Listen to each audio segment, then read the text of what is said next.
Hello friends, welcome back to our channel guys. നമ്മൾ കാണാൻ പോകുന്നത് ദൃഢം എന്ന 2026 പുറത്തിറങ്ങിയ ഒരു മലയാള സിനിമയാണ്.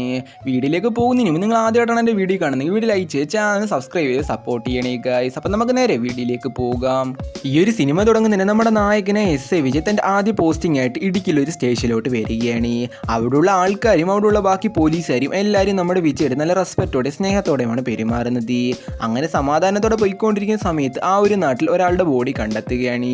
അങ്ങനെ വിജയ് അങ്ങോട്ട് പോയപ്പോഴേക്കും അവിടെയുള്ള ഫോറൻസിക്കാർ പറയുകയാണ് തലക്കടിച്ച ക്ഷതം കാരണമാണ് അയാൾ മരിച്ചത്, അയാളെ കൊലപ്പെടുത്തിയതാണെന്ന്. അതിൻ്റെ അടുത്ത ദിവസം ആ നാട്ടിലുണ്ടായിരുന്ന ഒരു ഫിനാൻസ് സ്ഥാപനത്തിൽ 3 ആൾക്കാർ ചേർന്ന് മോഷണം നടത്തുകയാണ്.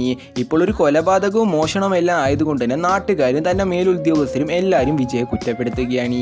അങ്ങനെ ഇരിക്കുന്ന സമയത്ത് ഒരു പോലീസുകാരൻ വിജയ് എടുത്ത് വന്ന് പറയുകയാണ് ഡാമിനടുത്ത് നിന്ന് വേറൊരു ബോഡിയും കിട്ടിയെന്ന്. അങ്ങനെ വിജയും അവിടെ ചെന്ന് നോക്കുകയാണ്. ഫോറൻസിക്കാരും വിജയോട് പറയുകയാണ് രണ്ടുപേരെയും തലക്കടിച്ചാണ് കൊന്നത്, അതുകൊണ്ട് തന്നെ രണ്ടുപേരെയും കൊന്നത് ഒരാളായിരിക്കുമെന്ന് പറയുകയാണ്. അങ്ങനെ വിജയും ആ കേസിൻ്റെ പുറകിൽ പോകുകയാണ്. അങ്ങനെ കേസ് അന്വേഷിച്ചുകൊണ്ടിരിക്കുന്ന സമയത്തേക്ക് ഒരു ദിവസം മക്കിമല എന്ന റിസോർട്ടിൻ്റെ അടുത്ത് നിന്ന് ഒരാളെ കൊന്ന നിലയിൽ കൊണ്ടുപോകുന്നതായിട്ട് വിജയ്ക്ക് ഇൻഫർമേഷൻ കിട്ടുകയാണ്. അങ്ങനെ വിജയും അതിനെ അന്വേഷിച്ച് ആ ഒരു കാട്ടിലോട്ട് പോവുകയാണ്. അങ്ങനെ കാട്ടിൽ അന്വേഷിച്ച് പോകുമ്പോഴേക്കും ഒരാളുടെ ബോഡി അവിടെ കൊന്ന് കിടക്കുന്നത് കാണുകയാണ്. അതുമാത്രമല്ല അത് അയാളുടെ കയ്യിൽ ഒരു സ്വർണ്ണമാലയും കിടപ്പുണ്ടായിരുന്നു. ആ ഒരു സ്വർണ്ണമാല വിജയ് എടുത്തപ്പോഴേക്കും കൊലയാളി നമ്മുടെ വിജയുടെ തലക്കടിച്ച് ബോധം കെടുത്തുകയാണ്. അങ്ങനെ പിറ്റേ ദിവസം ബോധം വന്ന വിജയ് അവിടെയുള്ള പോലീസുകാരുടെ ചോദിക്കുകയാണ് മരിച്ചതാരാന്ന് മനസ്സിലായോ എന്ന്. അവരും പറയുകയാണ് മണികണ്ഠൻ എന്നത് തമിഴനാണെന്ന്.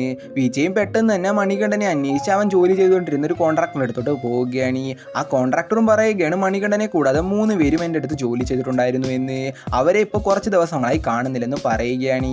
അങ്ങനെ ഇപ്പോൾ നമ്മുടെ വിജയ് അന്വേഷിച്ചവരാണ് മനസ്സിലായി ഇതിനു മുമ്പേ കണ്ടെത്തിയ 2 ബോഡികളും ആ തമിഴന്മാരുടെയാണെന്ന്. കുമാർ എന്ന ഒരാളെ കാണാനുമില്ല. അങ്ങനെ വിജയ് കേസ് അന്വേഷിച്ചവരാണ് മനസ്സിലാവുന്നത് ആ 4 പേരും കൂടിയായിരുന്നു ആ ഫിനാൻസ് സ്ഥാപനം മോഷണം നടത്തിയത്. എന്നിട്ട് അവർക്ക് തമ്മിലുള്ള അഭിപ്രായ വ്യത്യാസത്തിൽ കുമാർ ബാക്കി 3 പേരെയും കൊന്നതാണെന്ന്. അങ്ങനെ ഇരിക്കുന്ന സമയത്ത് നമ്മുടെ വിജയ് വീണ്ടും ആ കേസിൽ അന്വേഷിക്കുകയാണ്. അങ്ങനെ അന്വേഷിച്ചവരാണ് സത്യമെല്ലാം മനസ്സിലാക്കുന്നത്.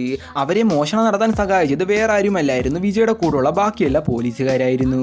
അങ്ങനെ വിജയല്ലേ ഈ കാര്യങ്ങളെല്ലാം അവരോട് പറയുകയാണ്. അവരും വിജയ് ഇപ്പോൾ കൊല്ലാനായി ശ്രമിച്ചെങ്കിലും വിജയ് എങ്ങനെയൊക്കെയോ അവരെ എല്ലാം അടിച്ചിട്ട് ഇപ്പോൾ സത്യമെല്ലാം പുറത്തു വരുത്തുകയാണ്. അങ്ങനെ അവരെ എല്ലാം പോലീസുകാർ അറസ്റ്റ് ചെയ്തുകൊണ്ട് പോവുകയാണ്. ഇതോടുകൂടി ഒരു സിനിമയും അവസാനിക്കുകയാണ് ഗൈസ്.